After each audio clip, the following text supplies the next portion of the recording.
This channel does not promote any violent, harmful, or illegal activities. All content provided by this channel is meant for an educational purpose only. সারা বছর একদিকে আর বর্ষ শেষের রাত থেকে শুরু করে জানুয়ারি মাসটা তাদের কাছে একদিকে। বছরের শেষ দিনে যখন গোটা শহর মেতে ওঠে উৎসবের আনন্দে, তখন সেন পরিবারের সদস্যরা সময় কাটান অন্য কিছুতে নিজেদের মগ্ন রেখে। 2002 কাট্টু 2026। এখনও বেহালার পর্ণশ্রীর নিহত সার্জেন্ট বাপি সেনের পরিবারের সদস্যদের মনে সেই স্মৃতি দগদগে। বাপি সেন মনে আছে তো? ওই যে সে বছর বর্ষ শেষের রাতে এক তরুণীকে বাঁচাতে গিয়ে প্রাণ দিয়েছিলেন তিনি। যাদের হাতে প্রাণ দিয়েছিলেন তারাও পুলিশেরই কর্মী ছিল। 24 বছর পর নতুন করে আবারও সেই জানুয়ারি মাসেই শিরোনামে উঠে এসেছে নিহত ট্রাফিক সার্জেন্ট বাপি সেনের নাম, তবে এক অন্য প্রেক্ষিতে। কারণ তার ছোট ছেলে শঙ্খশুভ্র সেন ধরা পড়েছে পুলিশের জালে, তাও আবার দিল্লি পুলিশের। কেন? এই নিয়েই আজকের ব্রিফিং রুমে আপনাদের সঙ্গে আমি শর্মিষ্ঠা। ছোট ছেলের প্রসঙ্গে আমরা আসব, কিন্তু তার আগে একবার আপনাদের মনে করিয়ে দিই সেই বাপি সেনের হত্যা রহস্য। 2002-এর বর্ষ শেষের রাত তখন 8:45। পার্ক স্ট্রিটের রাস্তায় গিজগিজে ভিড়। ট্যাক্সি থেকে মুখ বার করে এক যুবক তখন তারস্বরে গাইছেন। বিকৃত উল্লাসে গলা মেলাচ্ছে ট্যাক্সির ভিতরের বসে থাকা বাকিরাও। যার উদ্দেশ্যে নেশাতুর আহ্বান, তিনি পাশেই মোটরসাইকেলের পিছনে বসে থাকা এক যুবতী। আতঙ্কে সিটিয়ে গিয়েছেন তিনি। হাত ধরে টানার চেষ্টা করছে ট্যাক্সির জানালা থেকে এক যুবক। সঙ্গে অশ্লীল ইঙ্গিত, মন্তব্য, আরও কত কি। কোনো ক্রমে সামলাচ্ছেন যুবতী এবং পুরুষ সঙ্গীকে বলছেন তাড়াতাড়ি চালাও, ভয় করছে ভীষণ।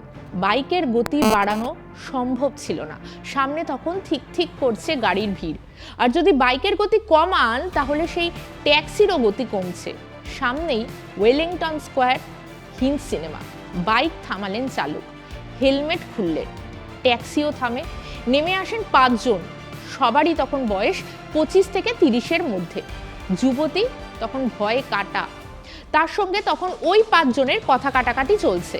পাশ দিয়ে এরপর হুশ করে বেরিয়ে যায় একটা লাল রঙা মারুতি, নাম্বার WB02F4992।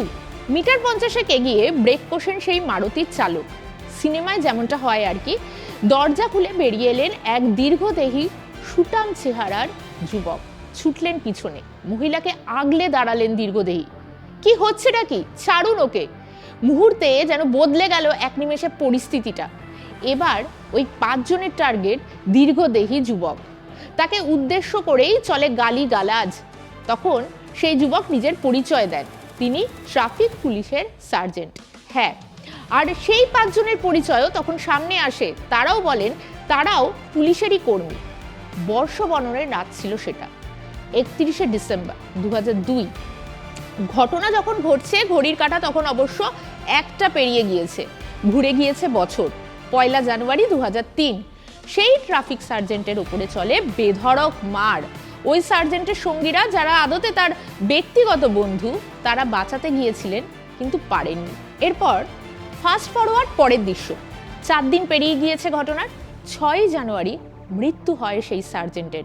তিনিই আসলে বাপি সেন, বছর 34-এর এক তর তাজা অফিসার। 31শে ডিসেম্বর তার মর্নিং ডিউটি ছিল। বাড়ি ফিরে বন্ধুদের সঙ্গে বেরিয়েছিলেন এবং বাড়িতে তখন তার 2 সন্তান আর স্ত্রী। বড় ছেলে শমশুভ্রর বয়স তখন বড়জোর 6 বছর, আর ছোট শঙ্খশুভ্র তখন কয়েক মাসের। স্ত্রীকে হ্যাপি নিউ ইয়ার উইশও করেছিলেন, কিন্তু আর বাড়ি ফেরা হয়নি তার। এই মামলায় সেই অর্থে রহস্যভেদের কোনো রোমাঞ্চ নেই, কারণ ট্যাক্সি ড্রাইভারকে আগেই পাকড়াও করে পুলিশ।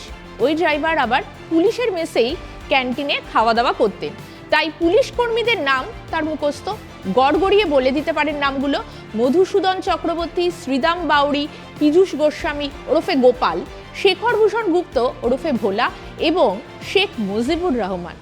5 জনই কলকাতা পুলিশের সে সময় রিজার্ভ ফোর্সের কনস্টেবল।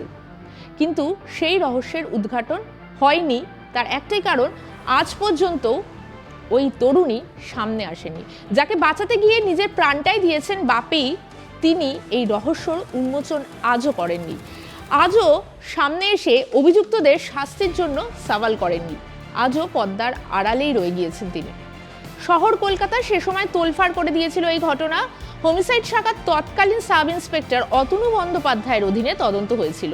খোদ পুলিশ কমিশনার মিডিয়ার মাধ্যমে ওই তরুণীর কাছে আবেদন করেছিলেন যাতে তিনি সামনে এসে বয়ান দেন, কিন্তু তাতে সাড়া মেলেনি আজও। ডায়েরির খুঁটিনাটি, আদালতের বাদী বিবাদীর তর্ক বিতর্ক, সর্বোপরি যাবতীয় তথ্য প্রমাণে চুলচেরা বিশ্লেষণের পর বিচারক রায় দেন। 2004 সালের নিম্ন আদালত অভিযুক্তদের যাবজ্জীবন কারাদণ্ডের নির্দেশ দেন। মামলা গড়ায় হাইকোর্টে এবং হাইকোর্টের গণ্ডি পেরিয়ে সুপ্রিম কোর্টেও এই রায় অপরিবর্তিত থাকে। তার স্ত্রী এখন কলকাতা পুলিশেই কর্মরত। ছেলেরা কলেজের গণ্ডি পেরিয়েছে। 26 বছর পর আবারও শিরোনামে বাপি সেন। কেন? কারণ তারই ছোট ছেলে, হ্যাঁ, তার যখন কয়েক মাস বয়স ছিল সেই ছেলে এখন কলেজের গণ্ডি পেরিয়ে গেছে। সেই শঙ্খশুভ্র ধরা পড়েছেন দিল্লি পুলিশের জালে। আবারও সেই জানুয়ারি মাসে সাইবার প্রতারণা মামলায় তাকে গ্রেফতার করা হয়েছে, তবে তিনি জামিনও পেয়েছেন। তবে শঙ্খশুভ্র জেঠু অর্থাৎ বাপির মেজদা, যিনি ব্যাংকে কর্মরত ছিলেন, তার দাবি তার ভাইপোকে ফাঁসানো হচ্ছে। কিছু না, ও অ্যাকচুয়ালি শোনা গেল যে ও কোথাও থেকে টাকা তুলেছে ব্যাংক থেকে। তো হঠাৎ দিল্লি পুলিশ কালকে এসেছিল, এসে ওকে অ্যারেস্ট করেছে।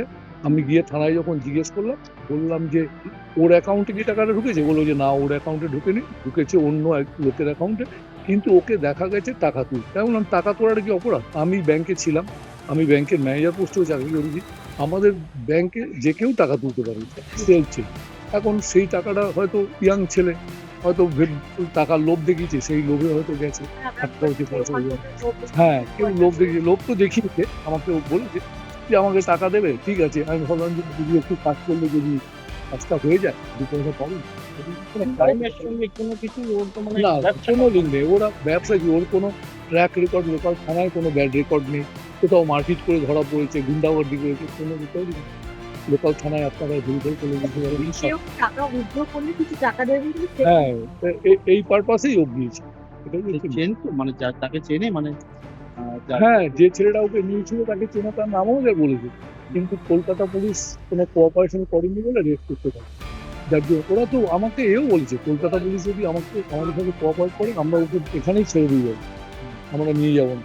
শুধু অ্যাসিওরেন্স দিতে হবে যখন কোর্টে ডেট করবে সেই সময়। এইটা না, কোনো কোঅপারেশন করেনি। আমি নিজে তার উইটনেস, আমি থানায় গেছি, কোনো কথা জিজ্ঞেস করছি, ওরা কোনো কথা বলেনি।